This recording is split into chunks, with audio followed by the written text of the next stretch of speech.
वार रविवार। वेळ सकाळी 5:30च्या सुमारास एक आलिशान BMW कारने वरळीतील ऑस्ट्रिया मॉल जवळ एका दुचाकीला जोरदार धडक दिली। कार चालकाने दुचाकीवरील महिलेला कितीतरी दूर फरफटत नेलं। त्यामध्ये महिलेचा जागीच मृत्यू झाला। हा अपघात ज्याने केला तो एका बड्या बापाचा आणि शिंदे गटातील एका नेत्याचा मुलगा आहे। तो दारू पिऊन मद्यधुंद अवस्थेत गाडी चालवत असल्याचंही समोर आले। पुण्यातील पोर्श कार प्रकरण लोक विसरलेले नाहीत आणि त्यातच असं एक नवीन प्रकरण समोर आले।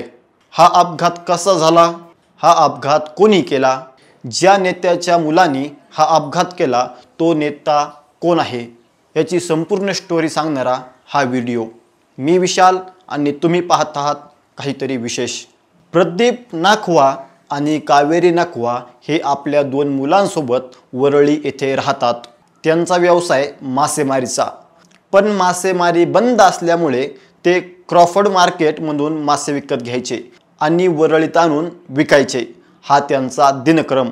7 तारखेलाही नेहमीप्रमाणे भल्या पहाटे उठून आपल्या पत्नीसोबत दुचाकीवरून क्रॉफर्ड मार्केटला गेले आणि मासे घेऊन परत येत असताना ऑस्ट्रिया मॉल जवळ BMW कारने त्यांच्या गाडीला जोरदार धडक दिली।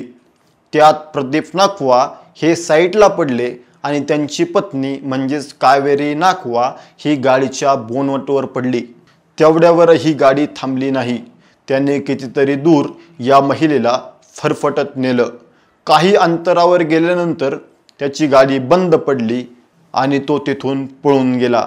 गंभीर जखमी झालेल्या महिलेला नायर रुग्णालयात नेण्यात आलं, पण तोपर्यंत खूप उशीर झाला होता।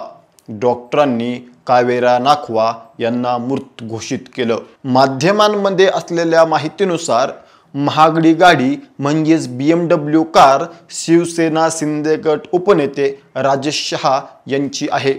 राजेश शहा हे पालघर जिल्हा शिवसेना शिंदे गटाचे उपनेते आहेत। लोकसभा निवडणुकीत हेमंत सावरांच्या प्रचारात राजेश शहा दिसून आले होते। ती गाडी राजेश शहा यांचा मुलगा मिहिर शहा चालवत होता। 7 तारखेच्या रात्री मिहिर शहा यांनी जुहूमधील एका हॉटेलमध्ये आपल्या मित्रांसोबत 18,000 रुपयाची दारूची पार्टी केली। त्याच पार्टीचे बिल पोलिसांच्या हाती लागले आहे। पार्टी झाल्यानंतर मध्यरात्रीच्या सुमारास मिहिर शहा गोरेगावला गेला। घरून तो लॉंग ड्राईव्हसाठी ड्रायव्हरला घेऊन सकाळच्या सुमारास बाहेर पडला। मुंबईवरून परत गोरेगावला जात असताना गाडी स्वतः मिहिर शहा चालवत होता। ऑस्ट्रिया मॉल जवळ हा अपघात झाला। त्यावेळेस मिहिर शहा हा दारू पिऊन गाडी चालवत होता असं प्रदीप नाखवा यांनी माध्यमांशी बोलताना सांगितलं।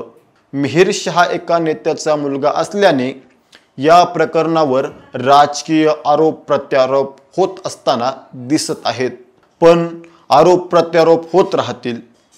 बड्या बापाचे मुलं दारूच्या नशेमध्ये आणि पैशाच्या नशेमध्ये गोरगरिबांना उडवत राहतील। पैसे ओतून बाहेरही येतील, माध्यमांमध्ये बातम्याही येतील, पण ज्या कुटुंबातल्या व्यक्तीचा जीव गेला त्यांचं काय? ज्या कुटुंबातील व्यक्ती गेली त्या कुटुंबाला न्याय कोण देणार? तुम्हाला काय वाटतं? तुमचं मत आम्हाला कमेंट करून नक्की कळवा। असेच नवनवीन व्हिडिओ पाहण्यासाठी काहीतरी विशेष या चॅनलला सबस्क्राईब करायला विसरू नका।